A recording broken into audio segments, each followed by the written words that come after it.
Sentence চেনার magic কৌশল। আপনি সেন্টেন্স মানে একটা সেন্টেন্স দেখেই কীভাবে বুঝবেন যে এটা কোন সেন্টেন্স, জাস্ট কয়েকটা টিক্স শিখাই দিই, দেখলেই বুঝতে পারবেন যে এটা কোন সেন্টেন্স। আর সেন্টেন্স নিয়ে একদম বিস্তারিতভাবে আলোচনা করবো, জাস্ট একটু খেয়াল করেন।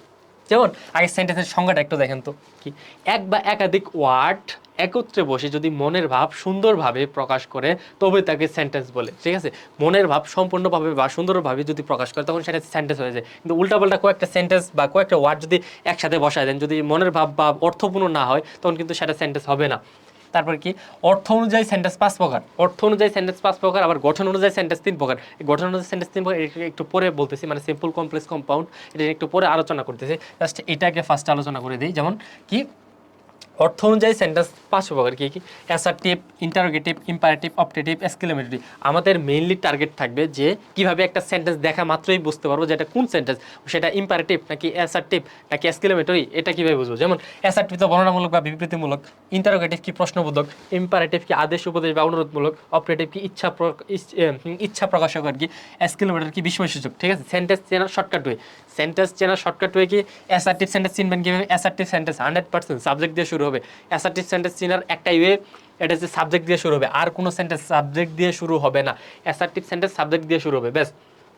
ইন্টারোগেটিভ সেন্টেন্স চিনবেন কিভাবে, মানে একটা সেন্টেন্স দেখে কীভাবে বুঝবেন সেটা ইন্টারোগেটিভ সেন্টেন্স, বাক্যের শেষে, সেন্টেন্সের শেষে বা সেন্টেন্সের শেষে প্রশ্নবোধক চিহ্ন থাকবে, সেন্টেন্সের শেষে প্রশ্নবোধক চিহ্ন থাকবে, এটা একটু খেয়াল করেন। আর ইম্পারেটিভ সেন্টেন্স চিনার ওয়ে কি মূল ভার্ব বা লেট দিয়ে শুরু হবে। ইম্পারেটিভ সেন্টেন্স কি মূল ভার্ব বা লেট দিয়ে শুরু হবে। আর এক্সক্লেমেটর কি বাক্যের মধ্যে বা শেষে আশ্চর্যবোধক চিহ্ন থাকবে।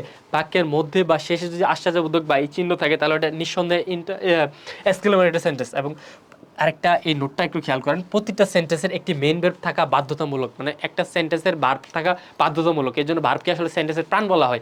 আর কি ইংরেজির সব থেকে ছোট সেন্টেন্সের নাম কি, ইংলিশের সব থেকে ছোট সেন্টেন্সের নাম হচ্ছে গো। এই মানে বেসিক ইংলিশ গ্রামার কোর্সের মধ্যে যারা আছেন তারা মানে এ তো কয়েকটা মানে বেসিক ক্লাস, এরপরে প্রত্যেকটা ক্লাস দেওয়া হবে, কোনো চাপ নেই আপনাদের। জাস্ট একদম বেসিক থেকে কিন্তু শুরু করছি এবং আস্তে আস্তে জাস্ট আগে এই ক্লাসগুলো করেন, তারপরে ভালো ক্লাস মানে উন্নত মানের ক্লাস দেওয়া হবে। কি তারপরে দেখেন গঠন বা স্ট্রাকচার অনুযায়ী সেন্টেন্স 3 প্রকার, গঠন বা স্ট্রাকচার অনুযায়ী সেন্টেন্স 3 প্রকার। এটা নিয়ে যখন আপনাকে মানে এই সিম্পল, কমপ্লেক্স, কম্পাউন্ড বা চেঞ্জিং সেন্টেন্স যখন পড়াবো তখন এটা নিয়ে একদম বিস্তারিতভাবে আলোচনা করবো। জাস্ট এখানে একটু শিখাই দিই যে সেন্টেন্সটা কীভাবে ধরবেন বা চিনবেন কীভাবে। যেমন এই সিম্পল সেন্টেন্স কিন্তু 3 প্রকার। কি সিম্পল মানে কি সরল বাক্য, কম্পাউন্ড মানে কি যৌগিক বাক্য, কমপ্লেক্স মানে কি জটিল বাক্য। ঠিক আছে, এটা নিয়ে বিস্তারিতভাবে আলোচনা করব, জাস্ট এখানে একটু বেসিক ধারণা দিয়ে দিই আপনাকে। যেমন সিম্পল সেন্টেন্স, মানে সিম্পল সেন্টেন্স চিনবেন কিভাবে। সিম্পল টেন্স চেনার ওয়ে হলো এই সিম্পল সেন্টেন্সের মধ্যে একটি সাবজেক্ট এবং একটি ফাইনাইট ভার্ব থাকবে। একটি কোনো সেন্টেন্সের মধ্যে যদি একটি সাবজেক্ট এবং একটি ফাইনাইট ভার্ব থাকে তখন সেটা সিম্পল সেন্টেন্স হয়ে যায়। আর ফাইনাইট ভার্ব কি, ফাইনাইট ভার্ব হলো যে ভার্ব দিয়ে টেন্স চিনতে পারবেন, মানে মূল ভার্ব, যে ভার্ব দিয়ে টেন্স চেনা যায় বা যে ভার্ব দিয়ে টেন্স আইডেন্টিফাই করা যায় সেটা ফাইনাইট ভার্ব, ব্যাস। আর আরেকটা যেমন আই ইট রাইস, এটা একটু লক্ষ্য করুন তো, আই ইট রাইস, এই যেমন এই যে দেখেন একটা সাবজেক্ট আছে একটা মূল ভার্ব আছে, এই ইট দিয়ে কিন্তু টেন্স চেনা যায়, এই জন্য এটাকে ফাইনাইট ভার্ব বলা হয়েছে। এই ইট দিয়ে যেহেতু টেন্স চেনা যায় অতএব সেটা ফাইনাইট ভার্ব। যেমন একটা সাবজেক্ট এবং একটা ফাইনাইট ভার্ব আছে, তাহলে এটা simple tense, sorry simple sentence. তারপর কি আরও কয়েকটা টিক্স দেই, যেমন এই যে এটা একটু খেয়াল করেন, ভার্বের সাথে ING, being, because of, in spite of দিয়ে শুরু হবে। সিম্পল সেন্টেন্স কি এখন এটা দিয়ে এমন থাকবে আর বেশিরভাগই এমন থাকে, ভার্বের সাথে আইএনজি, বিং, বিকজ অফ বা ইনস্পাইট অফ দিয়ে শুরু হবে। এর উদাহরণ কি, এই যেমন এই দেখেন in spite of his property he was honest, যদিও সে দরিদ্রের মধ্যে থাকে তবুও সে সৎ, মানে কি দেখেন এই যে ইনস্পাইট অফ দিয়ে কিন্তু শুরু হয়েছে, তার মানে সেটা সিম্পল সেন্টেন্স। আর বিকজ অফ দিয়ে শুরু হয়েছে বা বিকজ দিয়ে শুরু হয়েছে তার মানে সেটা সিম্পল সেন্টেন্স, ব্যাস কমপ্লিট। আর কম্পাউন্ড সেন্টেন্স কীভাবে চিনবেন, কেমনে বুঝবেন যে এটা কম্পাউন্ড সেন্টেন্স। এই কম্পাউন্ড সেন্টেন্সের নিয়ম কি, দুইটি সাবজেক্ট এবং দুইটি ফাইনাইট ভার্ব থাকে এবং বাক্যের মাঝে অ্যান্ড, বাট, ওর, ইয়েট দিয়ে দুটি প্রিন্সিপাল ক্লজ যুক্ত থাকবে, মানে দুইটা প্রিন্সিপাল ক্লজ দিয়ে তার মাঝে অ্যান্ড, বাট, ওর বা ইয়েট দিয়ে দুটো যুক্ত থাকবে। আর কি সেন্টেন্সের মধ্যে এই কম্পাউন্ড সেন্টেন্সের মধ্যে কি দুইটি সাবজেক্ট থাকবে এবং দুইটি ফাইনাইট ভার্ব থাকবে। এই ক্লোজ নিয়ে একটু আলোচনা একটু পরে করা হবে, ক্লোজ নিয়ে একদম বিস্তারিত, যেহেতু আপনি বেসিক ইংলিশ গ্রামার কোর্সে ভর্তি আছেন তার মানে প্রত্যেকটা আইটেম ধরে ধরে একদম মানে কি বলবো একদম ধরে ধরে পড়ানো হবে, কোনো চাপ নাই। এই কম্পাউন্ড দুইটি সেন্টেন্স এবং দুইটি ফাইনাইট ভার্ব থাকবে কি যেমন এইটা একটু লক্ষ্য করেন, কি ক্লোজ কিন্তু বলছি, ক্লোজ এখন যদি না বুঝেন জাস্ট একটু বল, এই দেখেন হি ওয়াজ পাঞ্চুয়াল বাট হি ফেইল্ড, তার মানে কি বলছি বাক্যের মাঝখানে এন্ড পার ওড বা ইয়েট থাকবে, দেখেন এই যে বাট আছে, তার মানে এটাও একটা বাক্য, এটাও একটা বাক্য, এটা একটা বাক্য না, এগুলো হচ্ছে ক্লোজ বলে আর কি।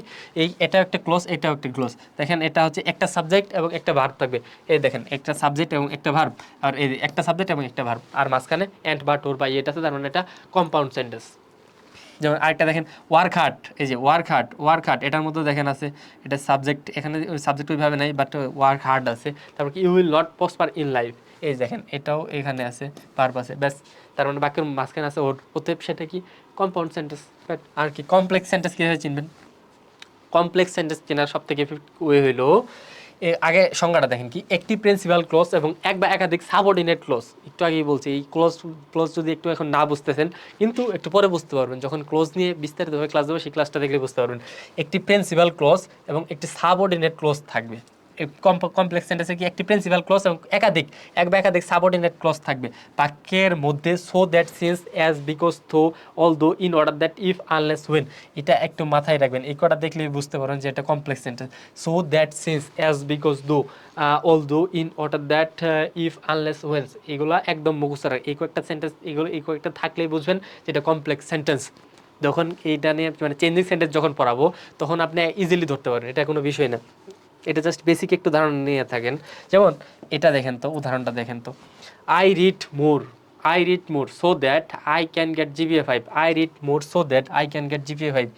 যেমন এই বাক্যটা দেখেন তো কি বলছি, একটা প্রিন্সিপাল ক্লোজ থাকবে, এই কমপ্লেক্স সেন্টেন্স একটা প্রিন্সিপাল ক্লোজ বা মেইন ক্লোজ থাকবে যেটার মধ্যে একটা সাবজেক্ট এবং একটা ফাইনাইট ভার্ব থাকবে, আর একটা হচ্ছে সাবঅর্ডিনেট ক্লোজ থাকবে। এই যে দেখেন এই বাক্য, এই যে এটা হচ্ছে প্রিন্সিপাল ক্লোজ বা মেইন ক্লোজ, এটা হচ্ছে প্রিন্সিপাল ক্লজ বা মেইন ক্লজ, এই যে আই আছে, মেইন ভার্ব আছে, আর এটা সো দ্যাট একটু আগে কিন্তু বলছি যে so that since as us ইকুয়ালটা বাক্যের মাঝখানে থাকবে, তারপরে এখানে এক বা একাধিক সাবঅর্ডিনেট ক্লজ থাকবে, এটা সাবঅর্ডিনেট ক্লজ, তার মানে এটা কি কমপ্লেক্স সেন্টেন্স। তারপর কি অ্যাজ হি, এই দেখেন অ্যাজ দিয়ে শুরু হয়েছে, as he was ill he could not go to school, ব্যাস এই দেখেন দুইটা কিন্তু আছে, অ্যাজ দিয়ে শুরু হয়েছে, বা আবার দেখেন এটা দেখেন হোয়েন, এই যে হোয়েন দিয়ে শুরু হয়েছে, when the thief so the police he ran away, ব্যাস, তার মানে সেটা কমপ্লেক্স সেন্টেন্স। এবার দেখেন he is so weak that, এই দ্যাট আছে, হি ক্যান নট স্পিক, এটা এই যে একটা প্রিন্সিপাল ক্লোজ থাকবে এবং কয়েকটা সাবঅর্ডিনেট ক্লোজ থাকবে। এখানে জাস্ট একটু বেসিকভাবে আলোচনা করা হলো সেন্টেন্স ধরার টেকনিক, এবং যখন ওই ইয়েতে যাবো এই কোর্সের মধ্যে সম্পূর্ণ দেওয়া আছে, ঠিক আছে, একদম একটু ধৈর্য ধরতে হবে ভাই, প্রত্যেকটা আইটেম মানে ধরে ধরে পড়ানো হবে, কোনো চাপ নেই।